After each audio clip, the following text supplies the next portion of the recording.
Module 3 continues on using inclusive language. This section of our textbook talks about using bias-free language, but rather than talking about it as a negative to avoid, I think it's much more useful to think about it from a positive frame of mind as using inclusive language. So what is inclusivity or inclusiveness? Inclusiveness is when you include the stated limit or extremes, when you include everything concerned, something that's comprehensive. And so why I like this approach to avoiding biased language or using bias-free language is that it really changes our mind frame to think about how we can include everyone rather than worrying about getting in trouble for excluding someone. So we'll talk about why we shouldn't use inclusive language and how we can express inclusion in our writing. What is inclusive language then? If it includes everyone, what that means is that it treats all genders equally. It treats all races equally. Language that treats all ages equally, all sexual orientations equally, and that treats temporarily able-bodied people and people with disabilities equally. Now I use this phrase, temporarily able-bodied, as kind of a nod to an article I read one time written by a woman who had MS.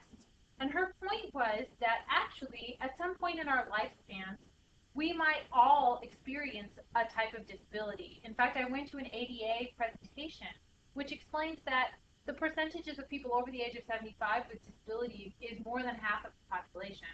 And so we may all experience disability at some point in our life, and if we think from that frame of mind, it's much more inclusive. We have to realize that we might all at some point need some kind of accommodation and be sensitive to that and willing to work with people who and see people equally, because we may very well be in that place and position at some point in the future. Why should we use inclusive language? Well, our textbook had talked about how it's really a valuable business practice. But one of the reasons that I like this positive approach rather than a negative approach or an avoiding penalty approach is that language creates our world. And the more that we use language in a certain pattern or way of thinking, the more that we begin to practice and shape the way that we interact with others based on that pattern. So if an organization wants to treat people fairly, it must talk fairly. Additionally, if we use these patterns of inclusivity, we begin to remove barriers of perception. We start to look for connections to others rather than focusing on differences. If you need a kind of penalty, it is true that the law is increasingly intolerant of bias. In America, we have a stated cultural value of equality and access, and the laws related to equal employment opportunity are related to that. They express kind of our best hopes and our best values and practices about equality and fairness.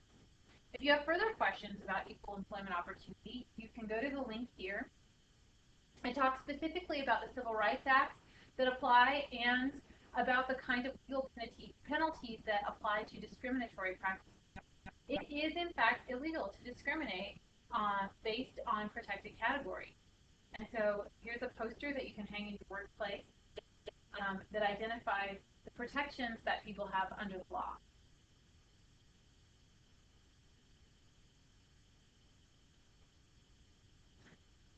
However, it's also just more profitable to be inclusive. It wins loyalty and business. It widens your customer base, and also people appreciate that kind of inclusivity and be loyal to your business and use your business based on those kinds of values. And I do personally feel that it's simply fairer and friendlier and is the right thing to do.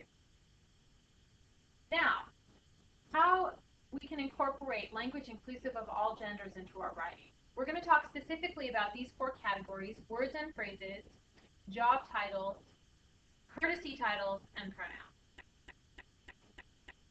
We have inherited a language that is inherently sexist and patriarchal. We've inherited language usage that emphasizes men and tries to include all genders under that one pronoun.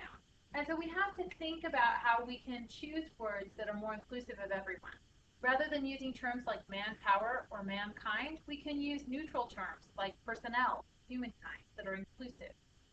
Rather than making assumptions about the gender of certain people in different positions, like managers or supervisors, assuming that they have wives, which actually makes additional assumptions that they're married and heterosexual, we can use terms that, again, don't make assumptions. We can use open terms that are inclusive of everyone, including people who are unmarried or people who have a different sexual orientation. And so this also doesn't assume that managers have to be male. So we can refer to people's guests, their partners, their significant others, their spouses. There are also job titles which tend to be gender biased. So rather than referring to businessmen or foremen, we can try to use terms that are much more specific and gender neutral, like accountant, president. We could also use people first language, such as people in business, or search for other just neutral terms, like supervisor or executive. Now, we've talked some about courtesy titles in Module 9. We also want to be aware of courtesy titles and how to use them in an inclusive way. So you, again, don't want to make assumptions. Do not use titles which assume the marital status or gender of the person that you're writing to. And so the safest titles are Mr. or Ms. if you know the gender of the person that you're addressing, but are not aware of their marital status. However, we don't have to be silly about these things. If a preference is stated or you've had previous correspondence so that you know that that person is okay with using MRS or Mrs.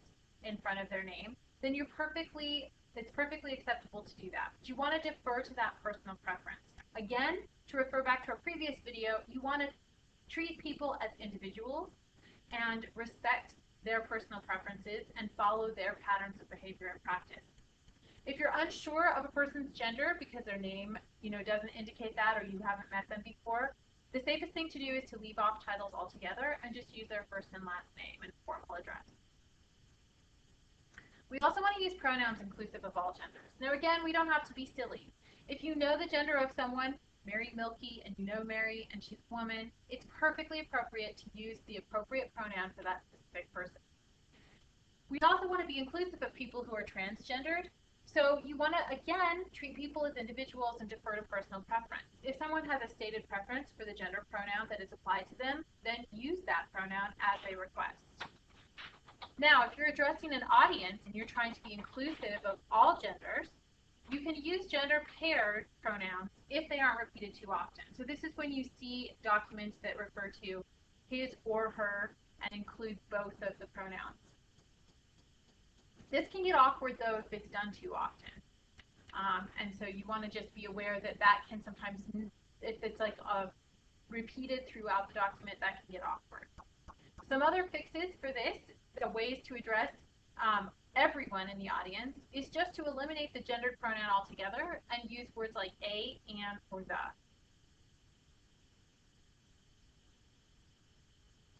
You can also use pronouns such as one. Again, you want to be consistent in your use, so if you use one at the beginning of the sentence, you should continue with that usage here. You can also use you. However, the use of you should be limited to documents where it's appropriate, and that can be really tricky. In some documents, it may seem offensive to the reader or accusatory to use the second person pronoun you, and so that's not always the best fix. This is a common fix that people use to be more inclusive. They just use a plural subject. However, if you're going to do that, then you have to maintain the rules of number agreement. So if you decide to use the plural pronoun there, then your subject also has to be plural. It is incorrect to mix and match. You can't use a singular subject, the patient, and a plural pronoun there. So you cannot do that. You want to make sure that you maintain your number agreement. If you have a plural, then you should also have a plural throughout the sentence. Language inclusive of all races. Again, we're really working to be inclusive, and so we want to avoid language that makes assumptions about people or generalizes about individuals based on stereotypes that are negative or biased. So for instance, any kind of assumptions that are related to negative or biased stereotyping should be avoided. You want to mention race only if it's relevant. Okay, you want to focus on the individual and the person, However, in this situation, Mel White, a Sioux, translated the text into the Lakota language. Mel's authority as a speaker of Sioux of Lakota is based on the fact that he's from the Sioux tribe. And so in this case, mentioning race is relevant. It's part of what Mel's credentials are. Now, we want to also remember that language changes through time. And so different terms at different times are considered more and less offensive. At a certain time, people avoided terms like black. However, it's also shifted so that recently I have some friends who are black who prefer to be referred to as black versus African American because they feel that this term is actually discriminatory and separates them out from the rest of America. And so you want to, again, defer to individual preference. If someone has a stated preference, use that. In Montana, we often work with and go to school with Native American. Again, that term has come under some scrutiny in the fact that it separates out people of that race or those races from other Americans. And so in Canada, they refer to Native peoples as First Nations. I've actually heard from students that the preference is to be referred to by your membership in a specific tribe. And so again, you want to defer to personal preference and respect people's choices and their desires. Language which treats all ages equally. Again, this isn't a category that has to do in the workplace with someone's knowledge, skills, and abilities. It's only to be referred to when it's relevant. So for instance, these are bias statements that highlight the subject's age without any kind of relevance to their abilities to do their job. And so these can be seen as very discriminatory statements.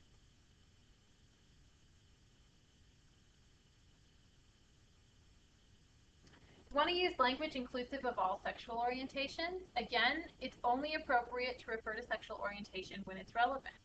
So for instance, this example, Frank Kameny, a gay man, formerly worked for the Army Map Service, could be seen as a very biased or discriminatory statement. Frank's sexual orientation is not in any way relevant to his work performance. On the other hand, Frank Kameny is actually a significant figure in the gay rights movement because he was the first person to actually sue the government. He did work for the Army Map Service, and he sued the government for discriminatory practices based on the civil rights law. So that was the first time that discrimination based on sexual orientation, that the laws for civil rights was applied to that type of discrimination. And so if you're writing a report about Frank Kameny that's about his activism for gay rights, then his sexual orientation is relevant. But if you work with Frank and you're just talking about your job, that has nothing to do with it and should not be addressed. You also want to, as our earlier example about managers and their wives pointed out, eliminate heterosexist assumptions. So if we're to say to a man, you're welcome to bring your wife to the office party, that makes several assumptions. And when I was a single person, I also found those kinds of statements very offensive because it excludes those of us who aren't married as well as making assumptions about the sexual orientation of the person. So again, neutral terms like guests, partners, those allow us to use language that includes everyone. Now, I have had some questions from students about whether or not sexual orientation is specifically protected under the law. And it's true that while the EEOC does not specifically mention sexual orientation, it is also true that the EEOC has held that sexual orientation and transgendered persons are protected under the EEOC statements about sex and discrimination based on sex. And so it is a protected category. Now, language inclusive of people with disabilities. Again, you want to only refer to a person's disability when it's relevant. In this example, we installed a ramp to make Brian's office accessible. It's very important that we talk about Brian's needs and accommodate his and make the workplace for Brian accessible.